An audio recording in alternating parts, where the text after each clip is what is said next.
To the US, where the House of Representatives has passed measures aimed at regulating the sale of guns, including raising the legal age for buying a semi-automatic rifle from 18 to 21.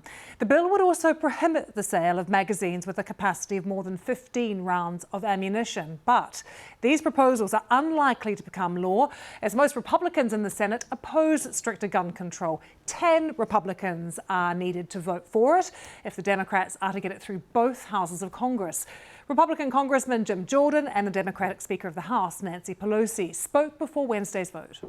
To those who a moment of silence is good enough because you don't have the courage to take a vote to protect the children, I would say your political survival is totally insignificant to the survival of compared to the survival of our children. The Speaker started by saying this bill's about protecting our kids. That is important. Sure is. That's what she said. Protecting our kids is important. Yes, it is. But this bill doesn't do it. What this bill does is take away Second Amendment rights, God-given rights, protected by our Constitution from law-abiding American citizens. That's what this legislation does, and that's why we should oppose it.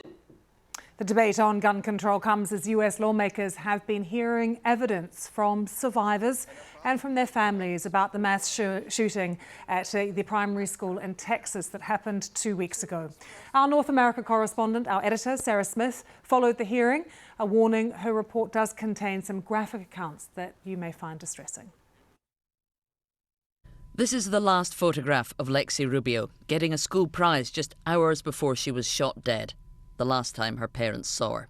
We don't want you to think of Lexi as just a number. She was intelligent, compassionate, and athletic. She was quiet, shy unless she had a point to make. But she knew she was right. She so often was. She stood her ground. Kimberly Rubio is demanding lawmakers take action on gun control to ban assault weapons like the one used in Uvalde, Texas. So today, we stand for Lexi. And as her voice, we demand action. We seek a ban on assault rifles and high-capacity magazines. We understand that for some reason, to some people, to people with money, to people who fund political campaigns, that guns are more important than children. So at this moment, we ask for progress. Mia Serio was in the classroom when the gunman burst in. In this video, recorded for the committee, she told them what happened. He shot my teacher and told my teacher goodnight and shot her in the head. And then he shot some of my classmates.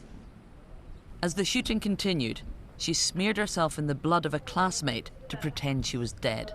He shot my friend that was next to me, and I thought he was going to come back to the room, so I grabbed the blood and put it all over me. Dr. Roy Guerrero described the horror of seeing the first young casualties arrive at the hospital. But what I did find was something no prayer will ever relieve. 2 children whose bodies had been pulverized by bullets fired at them, decapitated, whose flesh had been ripped apart, that the only clue as their identities was a blood-splattered cartoon clothes still clinging to them, clinging for life and finding none.